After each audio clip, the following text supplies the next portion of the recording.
My name is Agnes Callamard. I'm the Secretary General of Amnesty International. Hi, my name's Kate Schutze. I'm Pacific Researcher with Amnesty International. And my name is Nicola Delvino. I'm also a researcher working on migrant and refugees' rights at Amnesty International. It's the first visit of an Amnesty Secretary General, in fact, to the Pacific. So far it has been 24 hours of packed meetings. We are moving from here to Tuvalu, and we're here to mostly talk about the impact of climate change on the Pacific and how the international community fails to respond effectively, adequately to what's happening to frontline communities, particularly in the Pacific, in Fiji and Tuvalu, Kiribati and other countries in the region. It's very important for Amnesty to have a presence in this region because of the very important global crisis that is crisis that is impacting this region in particular, and also is leading people to leave the region to other countries, including we've spent quite some time in Aotearoa, New Zealand, speaking with people from Kiribati, Tuvalu, but also from other Pacific countries that are moving to Aotearoa, New Zealand in the context of the climate crisis. And so it was important for us to look at how this movement is happening and what is the situation of the people who are some way forced to migrate because of climate change.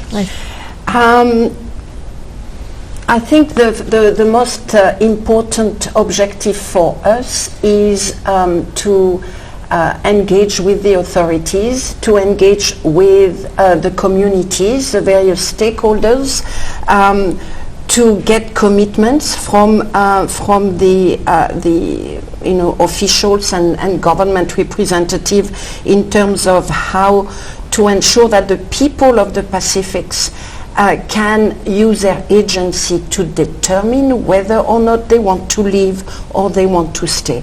People in the Pacifics, in many parts of the Pacifics, including in Fiji, but particularly in Tuvalu, are confronting the most difficult decision they will ever, everyone around the world have to make.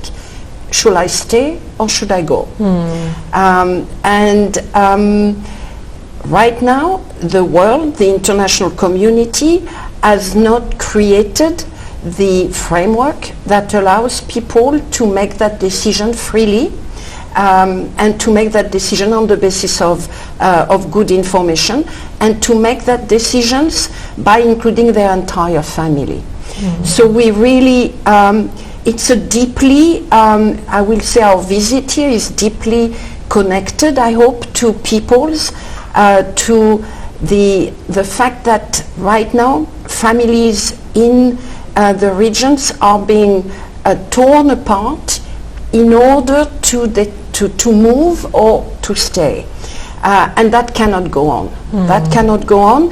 After the visit here in Fiji and Tuvalu, we will be going to New Zealand because we really would want the New Zealand authorities to create a pathway that is human rights based, that is grounded on international law, but also on compassion and humanitarian needs. The current system for people who wish to migrate to New Zealand means that their family members who have disability, who are older, who have some medical conditions, are not allowed to join them, to come with them to New Zealand. But the impact on family life, the impact on children's, the impact on people with disability is enormous. And so the primary, really the primary objective of the visit is going to be in New Zealand. We want the New Zealand authorities to adopt a humanitarian visa and to ensure that families are not fragmented. Families that make the choice to live because of climate change must be able to do that with their own children.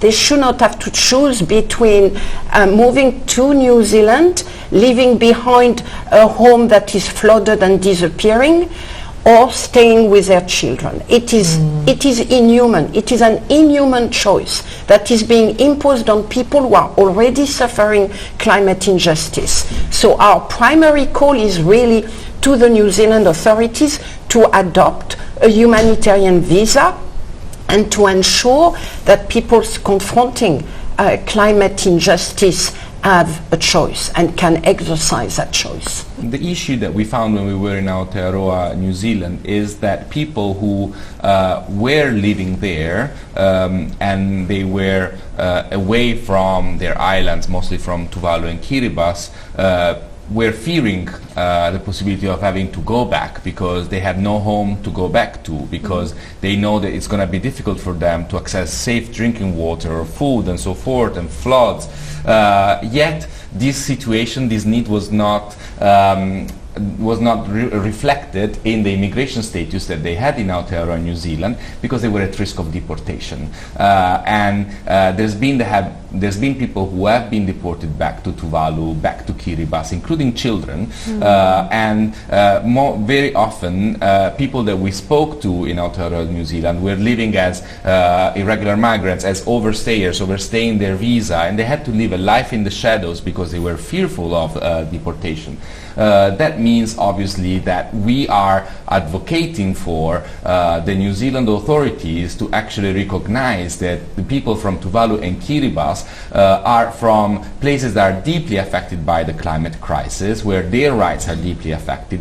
And so we are calling on Aotearoa, New Zealand to stop deportations back to Tuvalu and Kiribati, to allow people access to a legal status that allows them to access health care and their rights in New Zealand, in Aotearoa, New Zealand, more broadly. And this is something that also the International Court of Justice said in the advisory opinion, where it says that people should not be deported back to a place where their human rights would be jeopardized in the context of the climate crisis. The climate crisis is a human rights issue, that the climate crisis carries human rights obligations on the part of state. In the first place, the state of countries that have been emitting gas for decades.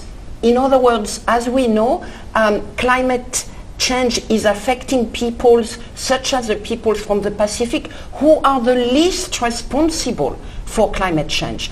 So the principle of the polluters must pay has been recognized in that decision. It is insisting that countries who are the largest emitters of gas, the countries that have industrialized since the 19th century, those countries in the Western world, in China, in the Gulf, the fossil fuel countries, producing countries, they must provide countries in the front line, people on the front line of climate change, with the means to survive climate change.